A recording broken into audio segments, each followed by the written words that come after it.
मुख्याध्यापिका सौ Saurabh madam, तुलसे madam आणि उपस्थित शिक्षक वृंदाचं हार्दिक स्वागत। आपण विविध प्रशिक्षण घेतली आणि माझ्याकडे जो विषय दिलेला आहे शाळा व्यवस्थापन समिती आणि एक अध्ययन निष्पत्ती। आता याचं जे प्रशिक्षण आहे ते रितसर झालेलं नाही, परंतु शाळा व्यवस्थापन समिती आपण गठीत केली तेव्हाही आम्ही अभ्यास केलेला होता आणि अध्ययन निष्पत्तीचं जे प्रशिक्षण आहे समजा एक हे झालेलं होतं, शिक्षणाधिकाऱ्यांनी घेतलेलं होतं तेव्हा मी मुख्याध्यापकांबरोबर त्यांच्याबरोबर गेलेली होती आणि त्यानंतर आपण एका मीटिंगमध्ये त्याची माहिती सुद्धा सांगितलेली होती।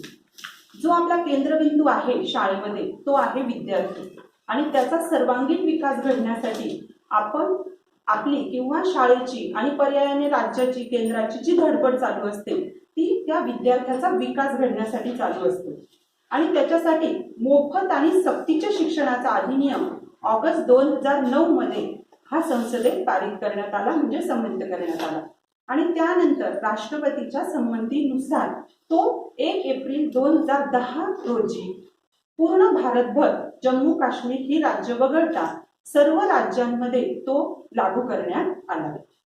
आता हा जो लागू करण्यात आला तेव्हा 86व्या घटना दुरुस्तीनुसार 6 ते 14 वयोगटातील बालकांना मोफत आणि सक्तीचे शिक्षणाचा हक्क प्राप्त करून देण्यात आलेला आहे।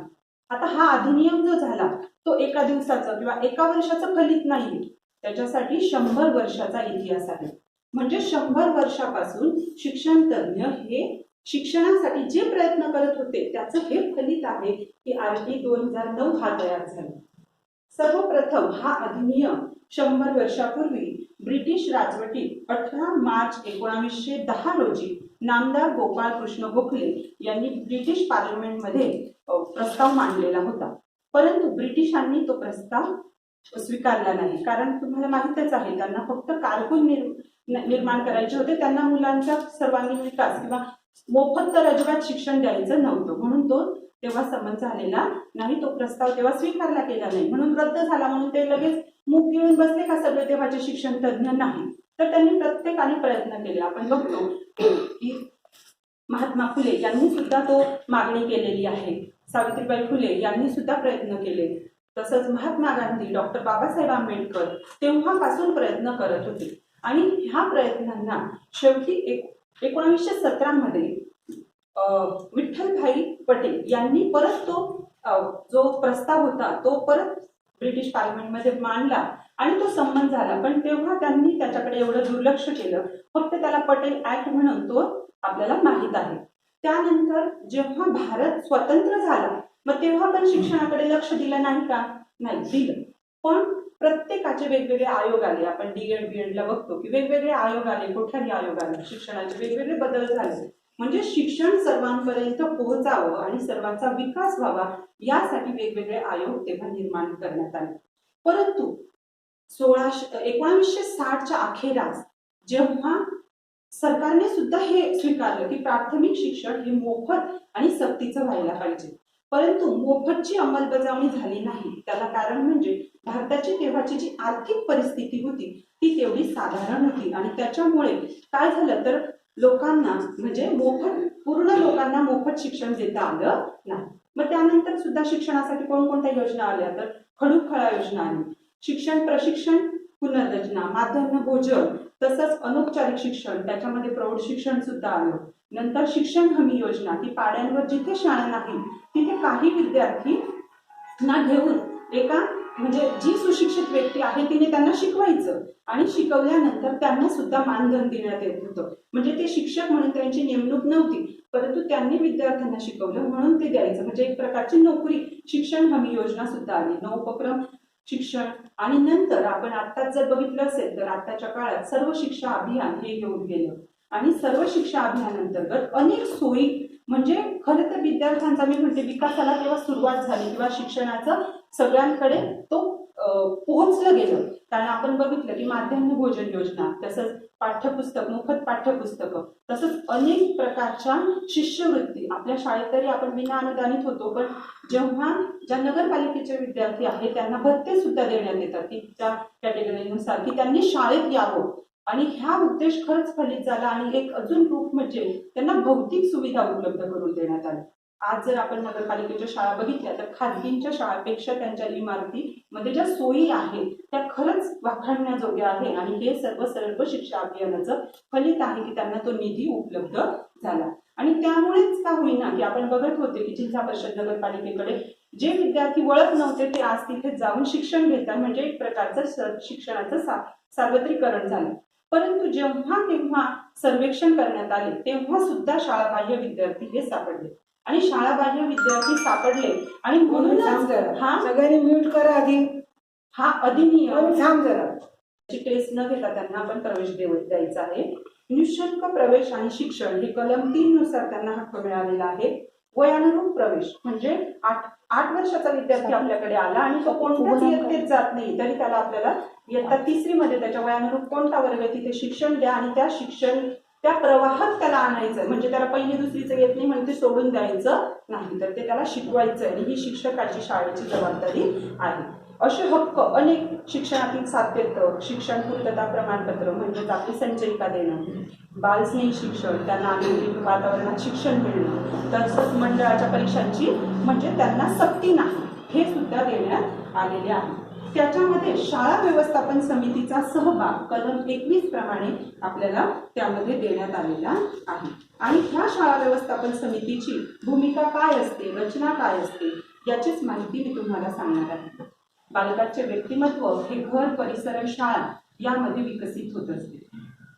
पालक जे विद्यार्थी असतो जो तेव्हा घरी असतो तेव्हा पालक त्याच्या विकासासाठी लक्ष देत असतो, तसा तो विद्यार्थी जेव्हा शाळेत येतो तेव्हा त्याचा विकासाकडे लक्ष देण्याचं काम जबाबदारी शिक्षकाची असते. आणि पालक आणि शिक्षक हे 2 घटक एकत्रित येऊन जर त्यांनी विचार केला, विनिमय केला तर त्या बालकाचा विकास योग्य प्रकारे आपण करू शकतो. आपण जर बघितलं शाळेतलं उदाहरण बघितलं की जे पालक शिक्षकांशी संवाद साधतात की आमच्या मुलाच्या काय समस्या आहे काय नाही, तर त्या मुलांचा विकास बरोबर होतो. म्हणजे शिक्षक आणि पालक यांच्यामध्ये सुसंवाद निर्माण झाल्यावर त्या विद्यार्थ्याला नक्कीच तो फायदा होतो. आणि म्हणून ही शाळा व्यवस्थापन समिती स्थापन करण्यात आली. आधी पालक शिक्षक संघ होती, परंतु ही शाळा व्यवस्थापन समिती तिला अजून पालक शिक्षक संघापेक्षा जास्त त्यांना अधिकार दिले गेलेले आहेत. तर ही जी आहे ही RT नुसार ही प्रत्येक शाळेत कायम विनाअनुदानित शाळा वगळता प्रत्येक शाळेत ही स्थापन करणे बंधनकारक आहे. मग ही केव्हा स्थापन करायची, तिच्यामध्ये कोणते सदस्य असावे, तिची रचना कशी असावी, तर ही शैक्षणिक वर्ष सुरू होण्यानंतर 3 महिन्याच्या आत ही समिती स्थापन करणे आपल्याला बंधनकारक आहे. ती कधी स्थापन करायची, तर दर 2 वर्षांनी म्हणजे 2 वर्षांनी ती पुनर्गठित करावी. म्हणजे काय करावं, तर 2 वर्षांनी परत आपण नवीन सदस्य निवडावे. मग ही सदस्य निवडताना आपण कोणते सदस्य निवडणार आहोत, तर त्या सदस्य पालक सभा घेऊन पालकांचे विद्यार्थ्यांचे जे पालक असतात त्यांच्यामधले आपण एकूण सदस्यांपैकी 75% सदस्य हे आपण पालकांमधून निवडायचे आहे.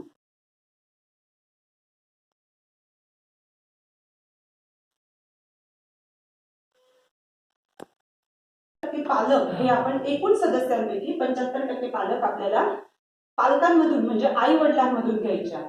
ते घेताना सुद्धा वंचित आणि दुर्बल घटकांचे प्रतिनिधित्व घ्यायचे आहे. मग सगळेच ते घ्यायचे का नाही, तर त्यांचं प्रतिनिधित्व घ्यायचं. तसंच आपले जे विद्यार्थी असतात ते सगळे मध्यम किंवा उच्च आणि निम्न अशी त्यांची गुणवत्ता असते. त्यांचे जे नैपुण्य असतात ते 3 गटात असतात. तर म्हणजे हुशार विद्यार्थी किंवा एकदम खालच्या पातळीचे आणि मध्यम यांचे प्रतिनिधित्व करणारे पालक आपल्याला त्या सभेमध्ये घ्यायचे आहे. तसंच आई वडील प्रत्येक वर्गातील 1 प्रतिनिधित्व असायला पाहिजे अशी निवड करायची. असे 75% आपल्याला ते घ्यायचे आहे. आणि उर्वरित जे 25% आहे ते कसे घ्यायचे, तर शाळेचे मुख्याध्यापक हे पदसिद्ध सचिव असतात त्या समितीचे. आणि शिक्षक जो नेमतो तो सुद्धा सर्व शिक्षकांनी त्यांनी निवडून दिलेला शिक्षक इथे प्रतिनिधित्व तिथे करत असतो. तसंच जेव्हा अनुदानित शाळा असली आणि तिथे व्यवस्थापन असलं म्हणजे आपली जी शाळा आहे ती व्यवस्थापनाची आहे, अनुदान असून आपल्याला व्यवस्थापन आहे, मग तिथे व्यवस्थापनाचा प्रतिनिधी हा या समितीचा अध्यक्ष असतो. आणि ज्या सरकारी शाळा मनपाच्या झेडपीच्या त्यांच्यामध्ये पालकांमधला जो पालक असतात तो अध्यक्ष असतो. पण ह्या आपल्या व्यवस्थापनाची जी व्यवस्थापनाची जी शाळा असते तिथला जो व्यवस्थापन प्रतिनिधी असतो तो अध्यक्ष असतो. शिक्षण तज्ज्ञ आणि बालविकास तज्ज्ञ हा पालकांनी निवडून द्यायचा असतो, एकतर पालकांमधला किंवा परिसरामधला. आणि स्थानिक प्राधिकरण प्रतिनिधी हा एक तर आपला भाग आहे. समजा नगरसेवक आहे, नगरसेवक स्वतः किंवा त्याने जर कोणाला निवडून दिलं, त्याने सांगितलं की 4 नगरसेवक आहे आणि त्यांनी सांगितले की हा एक व्यक्ती तुम्ही स्थानिक प्राधिकरण म्हणून आमचा सदस्य ठेवा, तर तो व्यक्ती आपण घेऊ शकतो. अशा प्रकारे 25% प्रतिनिधी आपण त्याच्यातून घ्यायचे आहेत. आता उरलेले जे 2 विद्यार्थी आपल्याला घ्यायचे आहे ते स्वीकृत सदस्य आहे. त्याच्यामध्ये सुद्धा एक विद्यार्थिनी घ्यायची, एक विद्यार्थी, म्हणजे दोघी विद्यार्थी चालणार नाही, दोघी विद्यार्थिनी चालतील, परंतु दोघांमधला एक ही विद्यार्थिनी पाहिजे. आणि हे सर्व सदस्य आपण निवडणार आहोत, त्याच्यापैकी 50% महिला पाहिजे आहे. म्हणजे आपण जी निवड करणार आहोत या सर्वांचा विचार करून ह्या समितीची आपण रचना करायची आहे. आता ह्या समितीला रचनेबरोबर कोणकोणती कार्य आहेत ही आपण स्थापन केली. मग त्यांचे काही कार्य असतात, ते कार्य काय तर त्याचा आपण बघणार आहोत.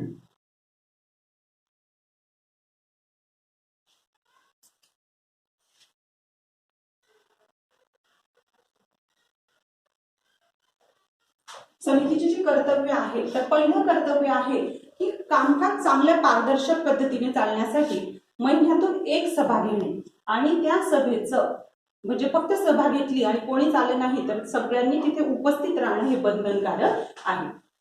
शाळेच्या कामकाजाचे नियंत्रण करणे म्हणजे काय तर फक्त देखरेख करणे, चुका शोधणे असं नाही, तर शाळेत कोणत्या भौतिक सुविधा कमी पडताय का, मग त्याच्यासाठी कोणती दखल किंवा कोणता आर्थिक निधी उपलब्ध करायचा आहे का. आपण बघतोय की झेडपीच्या अनेक शाळांमध्ये ह्या शाळा व्यवस्थापन समितीने सरकारकडून त्यांना उपलब्ध होत नाही निधी, तर यांनी काय केलं की जो गावातली ग्रामपंचायतचा निधी असतो त्याचा उपयोग करून शाळेमध्ये संगणकाच्या सुविधा उपलब्ध करून दिल्या. म्हणजे समाजाचा सहभाग आणि एक प्रकारे निधी उपलब्ध करून देणे किंवा काही भौतिक सुविधा उपलब्ध करून देणे हे काम सुद्धा त्यांचं आहे. फक्त नियंत्रण ठेवणं म्हणजे चुका दाखवणं असं नाही. शाळेच्या सर्वांगीण विकासाच्या दृष्टीने शालेय विकास योजना तयार करणे, शालेय विकास आराखडा जो असतो तो तयार करणे इथे शाळा व्यवस्थापन समितीच्या म्हणजे शाळा आणि त्यांनी एकत्र करायचा आहे. शाळेत प्राप्त होणाऱ्या निधीचा विनियोग, देखरेख ठेवणे, नोंदी ठेवणे, लेखा परिषद उपलब्ध करणे. म्हणजे जो काही सरकारकडून पैसा येतो किंवा कोणत्याही रूपात शाळेत जो निधी येतो त्याचा खर्च विद्यार्थ्यांच्या विकासासाठी योग्य प्रकारे होत आहे का, ह्या जे कागदपत्रक आहे ते तपासणे आणि त्यांचं जे ऑडिट होतं लेखापरीक्षण त्याचे सुद्धा कागद त्यांनी तपासणे हे इथे महत्वाचं आहे की आपण तिथे त्या नोंदी घेतो की आपण माझे सर्व शिक्षा अभियान अंतर्गत आपले जे काही शिक्षकांचे पैसे आलेले होते शैक्षणिक साहित्याचे त्यांचे बिल आणि ते त्या नोंदी किंवा शिष्यवृत्ती आलेल्या त्या विद्यार्थ्यांना वाटप केल्या त्याच्या नोंदी सुद्धा आपण शाळा व्यवस्थापन समितीमध्ये करतो. आता शिक्षणाचा जो हक्क आहे तिच्यामध्ये विद्यार्थ्यांसाठी विकास होण्यासाठी शाळेचे काही कर्तव्य, पालकांचे, शिक्षकांचे जे कर्तव्य आहे याची जाणीव शाळेत म्हणजे समाजाला नाहीये किंवा पालकांना नाहीये, तर त्याच्यासाठी जनजागृती करण्याचं काम सुद्धा शाळा व्यवस्थापन समितीचं आहे. मग त्याच्यासाठी आपण बघतो की शहरात तेवढं शक्य नाही, परंतु गावागावात काय असतं, गावांमध्ये ग्रामसभा असतात आणि तिथे एकत्र लोक येतात आणि तिथे हे सांगितलं तर लोकांपर्यंत सगळे नियम जातात. अशैक्षणिक कामे लादली जाणार नाही याची देखरेख ठेवणे, शिक्षकांना जनगणना तसंच निवडणूक आणि आपत्ती व्यवस्थापन ही 3 कामे वगळता इतर कोणतीच कामे शिक्षकांना देऊ नये असा आता नियम निघालेला आहे. जर अशी कामं जर कोणत्या संस्थेने की काही दिली तर त्याच्यावर आक्षेप घेण्याचं काम शाळा व्यवस्थापन समिती करू शकते.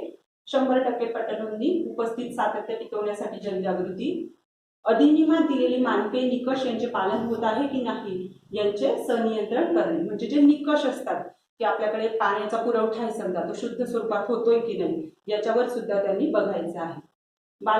शाळेत बालकांच्या हक्कांचे रक्षण होत आहे की नाही याची दक्षता घेणे, म्हणजे त्यांच्यावर कोणते अत्याचार होत आहे की नाही, म्हणजे एक प्रकारची शिक्षा की काय असं होतंय की नाही हे बघणं. तसंच शाळागृह म्हणजे शाळाबाह्य मुलांचे प्रवेश शाळेत होत आहे का, त्यांना विशेष शिक्षण मिळतंय का, तसंच कोणी आपले विशेष गरजा असणारे जे विद्यार्थी असतात त्यांच्यावर सुद्धा अन्याय न होता त्यांना सगळ्या प्रकारच्या सोयी मिळत आहे का, ते सुद्धा बघण्याचं काम शाळा व्यवस्थापन समितीचं आहे. तर आपण बघतोय की सगळ्या गोष्टींवर त्यांचं नियंत्रण, म्हणजे त्यांनी तिथे बघायचंय, फक्त बघायचं नाही, त्याच्या चुका दाखवायच्या असं नाही, तर त्यांच्या विकासासाठी त्यांनी मदत करायची आहे.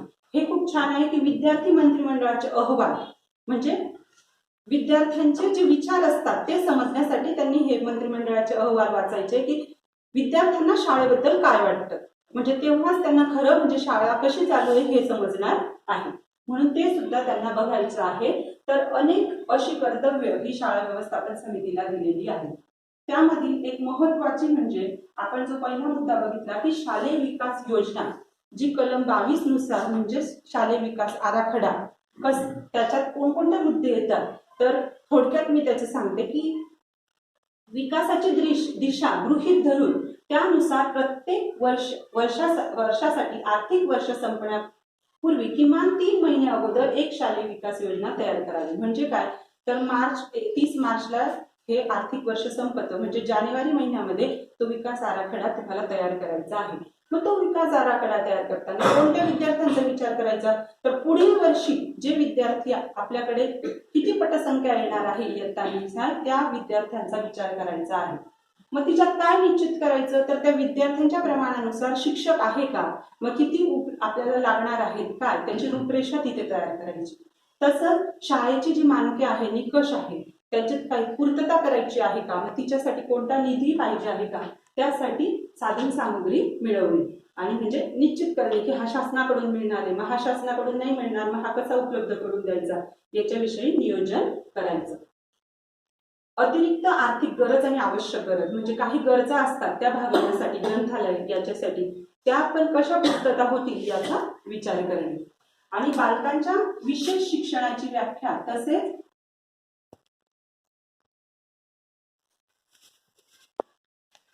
बालकाची विशेष शिक्षणाची व्याख्या, त्याच्यामध्ये म्हणजे जर शिक्षक काय असतात की रजा घेतात तेव्हा विद्यार्थ्याचं शैक्षणिक नुकसान होऊ नये म्हणून अतिरिक्त शिक्षक जो नेमतो त्याची सुद्धा व्यवस्था आपल्या शाळेत आपण करतोच की पालक शिक्षक संघाकडून त्याला पगार देऊन ती व्यवस्था करतो. तर त्याचं काय की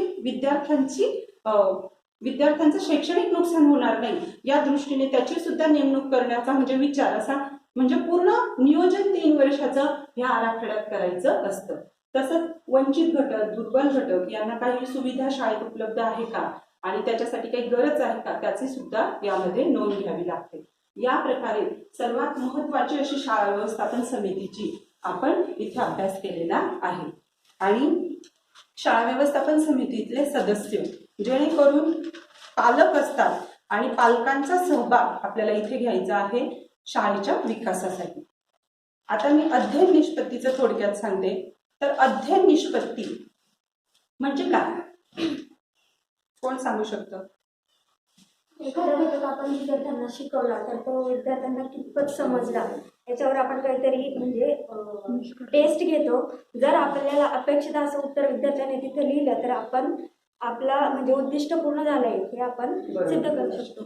बघा, आपण जेव्हा शिकवत होतो पूर्वी तर आपल्याला उद्दिष्ट दिले जायचे, त्या उद्दिष्टानुसार आपण अध्यापन करत होतो.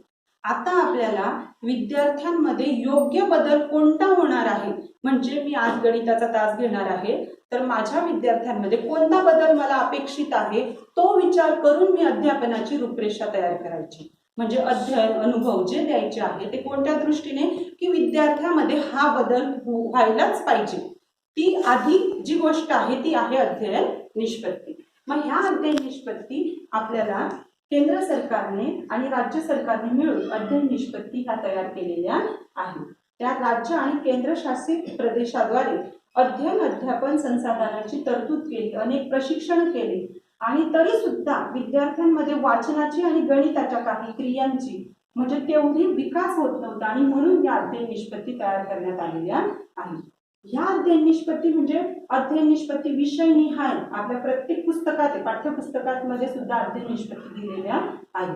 आणि आपण शिक्षक काय करतो, पाठ्यपुस्तकात मी मराठीचं समजलं तर मराठीचा फक्त धडा शिकवला आणि त्याच्या खाली प्रश्न उत्तर दिलेले असतात ते मुलांनी पाठ केलं म्हणजे मला वाटतं की मी शिकवलेलं बरं पूर्ण झालं. पण तिथे तसं नाहीये, त्या अध्ययन निष्पत्ती कशा असतात की तिथे वेगळ्या अध्ययन, तुम्ही जर अध्ययन निष्पत्ती बघितल्या असतील तर तिथे कुठेच लिहिलेलं नाही सातवीचं की प्रश्नांची उत्तरे देतो असं दिलेलं आहे का कुठे? अध्ययन निष्पत्तीमध्ये नाही.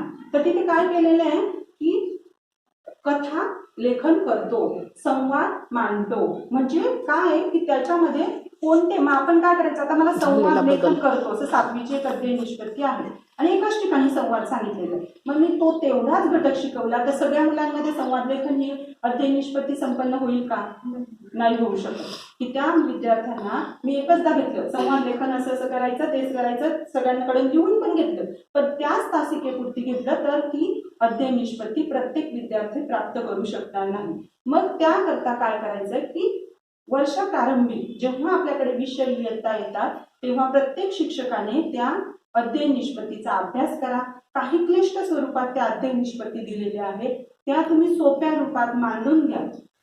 आणि त्या अध्ययन निष्पत्तीचे आपल्याकडे 2 पुस्तकं पण दिलेले की त्याच्यात काही कृती पण दिलेल्या आहे की शिक्षकाने काय कृती करायच्या, पण असं नाही ठरलेलं की तुम्ही त्याच कृती करा. तर त्या कृतींच्या आधारे किंवा अध्ययन निष्पत्तीच्या आधारे तुमची कल्पनाशक्ती वापरून तुम्ही वेगवेगळ्या कृती तिथे मांडू शकता आणि त्या कृती आपण लिहून ठेवा. म्हणजे एक प्रकारचा काय होतो, हा संग्रह होतो. म्हणजे आज मी केला, उद्या दुसऱ्या शिक्षकाला सुद्धा त्याचा उपयोग होऊ शकतो. आणि आपली सुद्धा एक गाईडलाईन म्हणतो की आपण काय होतो, स्टार्टिंगला सुरू करतो पण नंतर आपल्याला मध्ये तो आपल्याला इतर कारणांनी आपण त्यामागे दुर्लक्ष करतो ना. आपला काय, आम्हाला काय, माझा अभ्यासक्रम पूर्ण करायचा आहे, पाठ्यपुस्तक पूर्ण करायचं आहे. पाठ्यपुस्तक हा एक दुवा आहे, फक्त दुवा आहे की त्याच्यामधलंच अध्यापन करणं हे आपल्याला बंधनकारक नाही. आपल्याला अध्ययन निष्पत्ती ह्या विद्यार्थ्यांमध्ये संपन्न करणं ते आपण 100% असं सांगितलंय. तुम्हाला जर सातवीला 36 अध्ययन निष्पत्ती असतील तर 36 मधल्या 75% किमान म्हणजे कमीत कमी ह्या अध्ययन निष्पत्ती प्रत्येक विद्यार्थ्याने संपन्न करणं हे गरजेचं आहे.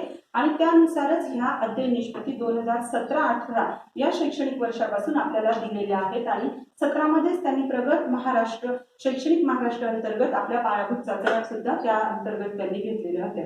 पण त्यांचं असं झालं की ज्या वर्षी त्यांनी अध्ययन निष्पत्ती दिल्या त्या शिक्षकांपर्यंत पोहोचल्या नाही, म्हणजे एक पाठ्यपुस्तकात पोहोचल्या पण त्याचं माहिती न होता तेव्हाच त्या टेस्ट घेतल्या. म्हणजे थोडं पण आपल्याला समजलं की ती कशी छोटे प्रश्न काढून त्यांची ती काय मूल्यमापन केलेलं होतं. मग अध्ययन निष्पत्ती काय असतं तर सामान्यपणे अध्ययन निष्पत्ती ह्या तपासणीसाठी मानके आणि प्रमाणभूत असतात. म्हणजे मला जेव्हा टेस्ट घ्यायची किंवा मला स्वाध्याय घ्यायचा आहे तर ते माझं मूल्यमापन करण्यासाठी माझ्या समोर आधी काय पाहिजे, अध्ययन निष्पत्ती, की मी कोणत्या अध्ययन निष्पत्तीसाठी हा स्वाध्याय घेत आहे. तर या संदर्भात जेव्हा शिक्षणाधिकारी सौ झनकर मॅडम यांनी आमची मुख्याध्यापकांची मीटिंग होती आणि त्यामध्ये मी पण उपस्थित होती, तेव्हा त्यांनी सांगितलं की 75% अनिवार्य आहे. आणि त्यांनी त्या सभेमध्ये सांगितलं होतं जर असं आढळलं नाही की त्या विद्यार्थ्यांची प्रगती झाली नाही आणि असं परीक्षणात जर नमूद झालं तर त्या शिक्षकाची वेतनवाढ सुद्धा तिथे थांबवू शकतात असं सांगितलेलं आहे. आता हे फक्त सांगू शकतात पण पुढच्या भविष्य काळात हे घडू शकतं.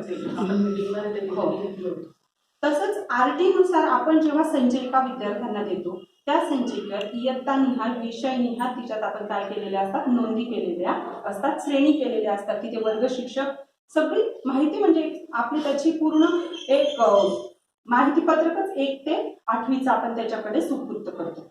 आणि त्यांनी उदाहरण दिलं होतं की एक विद्यार्थी 8वी मधून 9वी मध्ये गेला आणि त्याची संचयिका आपल्याकडे आहे त्याच्या पालकांकडे आणि त्याच्यामध्ये ते गुण नाही, म्हणजे त्याने काहीच संपादन केलेलं नाही आणि त्याच्या संचयिकेमध्ये खूप चांगले गुण आहेत. तर ते पालक शाळेविरुद्ध आणि म्हणजे पर्यायाने शिक्षकाविरुद्ध न्यायालयात याचिका दाखल करू शकतात. आणि हे एक महाराष्ट्रात आता सध्या एकच उदाहरण झालेलं आहे. आणि पुढे RTचा जसा जसा म्हणजे सगळ्यांना माहीत होईल त्यामुळे त्या भविष्य काळात अशा याचिका दाखल होऊ नये आपण सर्व प्रयत्न करतोच, पण योग्य मार्गाने आपण पाठ्यक्रम म्हणजे पाठ्यपुस्तक जे म्हणतो तर त्या अध्ययन निष्पत्तीकडे लक्ष द्या आणि त्या अध्ययन निष्पत्ती आपल्या विद्यार्थ्यांमध्ये 100% करण्याचा प्रयत्न करा. मी एक अध्ययन निष्पत्ती सांगते की पहिलीची जी अध्ययन निष्पत्ती आहे की 99 पर्यंतच्या संख्या ओळखतात आणि अंकात लिहितात. तर याच्यासाठी आपण कोणकोणती अध्ययन किंवा अध्यापन कृती करू शकतो. 99 पर्यंतच्या संख्या ओळखतात आणि अंकात लिहितात. पहिलीचे विद्यार्थी आहे ही अध्ययन निष्पत्ती प्रत्येक विद्यार्थ्यांमध्ये आपल्याला म्हणजे प्राप्त करायची आहे. त्याच्यासाठी आपण कोणकोणत्या कृती करू शकतो? संख्या सांगू त्यातून संख्या काढणं, वस्तू दाखवणं, मोजून तो अंक परत दाखवू वस्तू. आणि बघा आपण एक गंमत म्हणून जर मुलांना आता मोठ्या वर्गात सुद्धा ग्रंथालयात नेलं, ग्रंथालयात भरपूर पुस्तकं असतात बरोबर आहे, त्या पुस्तकं मोजायला लागली, एक गठ्ठा दिला तू हा मोज, त्यांना खूप आनंद पण होतो आणि त्या संख्या तुम्ही मोजलेली अंक लिहा किंवा रोल नंबर माहीतच असतात विद्यार्थ्यांना, आपण हजेरी घेतो शेवटपर्यंत घेतो, तुमचा रोल नंबर लिहून दाखव, फळ्यावर लिहून दाखव, तरी आपल्याला समजतं की याचा अंक ज्ञान झालेला आहे किंवा नाही. तर आपण अध्ययन निष्पत्ती ह्या करू शकतो. आपण जर संगीत खुर्ची घेतली, मुलांकडे 1 ते 9 अंक दिले ना, तर मग आपल्याला 2 अंकी 3 अंकी संख्या तिथून जर वाजवत राहायचं, जे अंक बाहेर पडतील जे उरतील ते वाचन घ्यायचं. मग त्या खेळातून ते अंक ज्ञान पक्क. खेळामधून तर खूपच सुंदर आहे. मुलांना लहान मुलांना आपण जी सापशिडी केली होती ती सापशिडी नसली तरी तुम्ही नुसते 2-3 अंक टाकले, 1 अंक टाकला, पुढचा मागचा अंकासाठी सुद्धा उड्या घेतल्या, काय घेतल्या, म्हणजे त्यांची कृतीयुक्त जर आपण अध्यापन घेतलं तर ती अध्ययन निष्पत्ती लवकर त्यांच्या मध्ये प्राप्त होते. आणि आपल्याला असं नाही की हीच अध्यापन पद्धती वापरा, आता असं बंधनकारक सुद्धा नाही.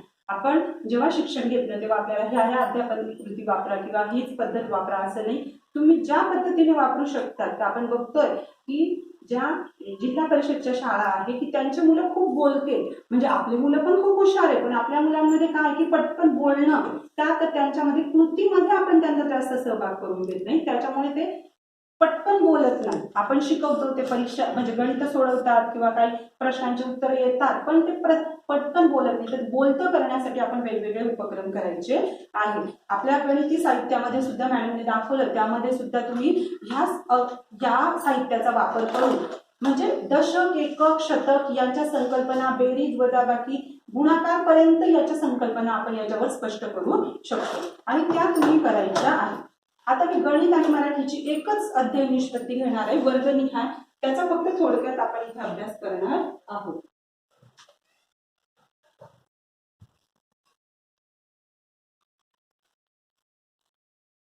बघा गणित अध्ययन निष्पत्ती, त्याच्यामध्ये एकच अध्ययन निष्पत्ती घेतली मी आणि वर्गानुसार कसा त्याचा विकास होत असतो, म्हणजे विद्यार्थ्यांचा जसं मोठे होतात तशी अध्ययन निष्पत्तीमध्ये वर्गानुसार कसा बदल होतो.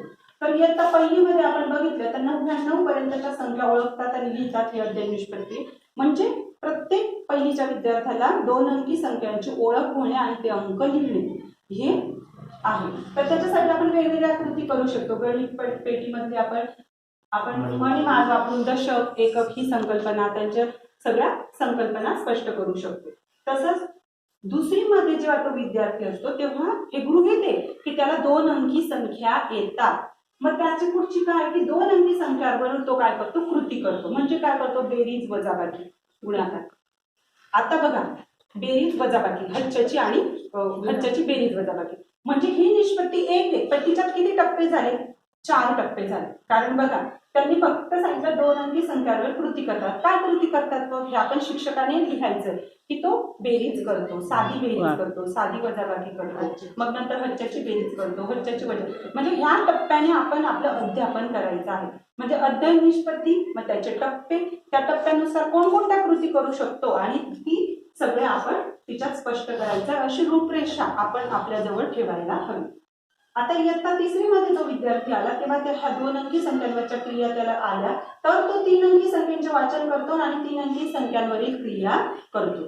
म्हणजे बघा आपण म्हणतो की एखादा विद्यार्थी गणितात किंवा कोणत्याच विषयात जे 75% म्हणतात तर 75% सुद्धा आपल्याला शक्य नाही, कारण त्याचा खरा जर विकास करायचा असेल तर त्याला पहिल्या वर्गापासून 100% अध्ययन निष्पत्ती ह्या प्राप्त व्हायला पाहिजे, तेव्हाच तो पुढच्या वर्गात चांगलं करू शकणार. आता त्याला इथे बेरीज जर दुसरीमध्ये आपण जर बघितलं, त्याला 2 अंकी संख्यांवरची बेरीज वजाबाकी झाली तर तो 3 अंकी संख्यांवर करू शकणार आहे, बरोबर आहे, नाही तर तो करू शकणार नाही.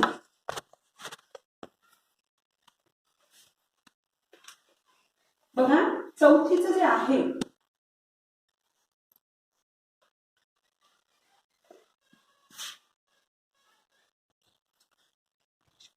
जीवनात संख्यांवरील क्रियांचा वापर करतात. म्हणजे काय तर त्यांना ह्या ज्या संख्या आपण शिकतोय, बेरीज वजाबाकी शिकतोय, दैनंदिन जीवनात त्याचा उपयोग काय करतो? गुणाकाराची तिथे आपल्याला संकल्पना आहे 3री 4थीमध्ये, मग त्याचा उपयोग काय होतो आपल्याला? तर तो प्रत्यक्ष आपण त्यांना व्यवहार शिकवणं, नाणी नोटा दाखवणं आणि संख्या गुणाकाराची जेव्हा संकल्पना येते तेव्हा पाढे येतात. मग पाढे आपल्याला ह्या पद्धतीमध्ये वेगवेगळ्या रूपात त्यांना तयार करायला सांगितलेले. मग तयार करणं हे बरोबर आहे, कारण का तर त्याला गुणाकार समजायला पाहिजे म्हणून ही पाढे तयार करायची. परंतु पुढे जेव्हा त्याचा सराव होईल, एकदाची त्याला गुणाकार क्रिया येईल, त्याच्यानंतर मात्र त्याला गणिताचे पाढे लक्षात ठेवायची सवय सुद्धा आपल्याला लावायची. कारण जो मोठ्या वर्गात गेला तेव्हा कोणत्या तरी गणिती क्रियामध्ये त्याला गुणाकार करावा लागतो आणि तेव्हा तो पाढा तयार करत बसेल आणि मग नंतर केव्हा तो ती गणिती क्रिया करेल. तर फक्त आहे कशासाठी ती गणित तुम्ही पाढे तयार करा 4थीमध्ये स्टार्टिंगला, कारण का की त्यांची जी